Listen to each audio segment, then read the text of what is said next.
समस्त को नमस्कार। समस्त उपस्थिति पर विशेष धन्यवाद।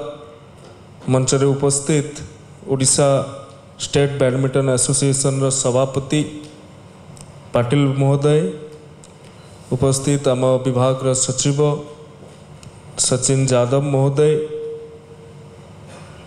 आम विभाग समस्त वरिष्ठ अधिकारी, सांबादिक बंधु, अत्यंत गुरुत्वपूर्ण कथा आमे डिसेम्बर 9 रु 14 तारीख पर्यंत कटक जवाहरलाल नेहरू इंडोर स्टेडियम रे Odisha masters 2025 BWF tour super 100 tournament आयोजन करुछंती।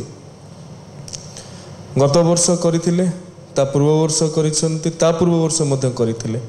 तो आम पई सौभाग्य क्रमागत भावे 4 वर्ष धरी ए प्रकार मर्यादा संपन्न टूर्नामेंट को आमे ओडिशा रे सफलतार सह अनुष्ठित करै पारुछंती। एथिरे चलित वर्ष 22टी देश एथिरे जोग देव बोली आशा करा जाउछि।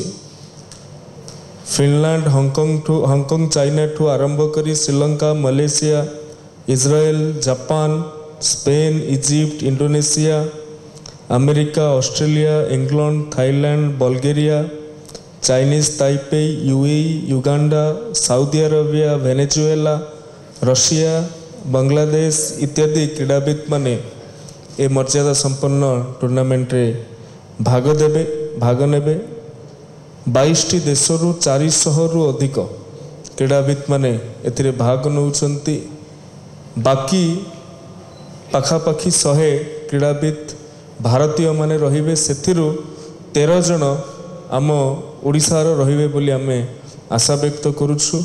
एवं ए संपूर्ण टूर्नामेंट कटकर जवाहरलाल नेहरू इंडोर स्टेडियम रे हबो। एवं आम पई सही समय रे भी बारबाटी रे गोटे इंटरनेशनल T20 मैच मध्य रहिछि से डिसेम्बर 9 रे।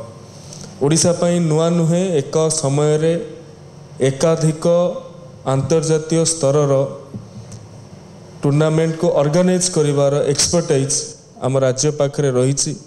आपण देखिथिबे विगत दिन रे आमे कॉन्टिनेंटल टूर रो आयोजन करिबा समय रे अन्य कार्यक्रम मध्य करितिले। Asian T20 Asian table tennis रो आयोजन करिबा समय रे अन्य कार्यक्रम मध्य हेइथिला। एवं एथि सहित आउ एक बड़ कथा, डिसेम्बर 1 रु डिसेम्बर 6 पर्यंत 37तम national sub junior badminton championship ए कलिंग स्टेडियम रे ही होउछि। अंडर 15 अंडर 17 रे ई टूर्नामेंट करा जाउछि। एवं आपण माने जानि कि निश्चित खुशी हेबे जो इतिमध्य रे ओडिशार खेलाड़ी माने बैडमिंटन क्षेत्र रे बहु सुनाम लाभ कलेनी। हमर तन्वी पत्रींग ठारू आरंभ करी अनेक युव उदीयमान तारका प्लेयर माने अछंती जो माने आगामी दिन रे ओलंपिक पोडियम पर्यंत पहुंची पारिबे बोली आमे आशा करूछु।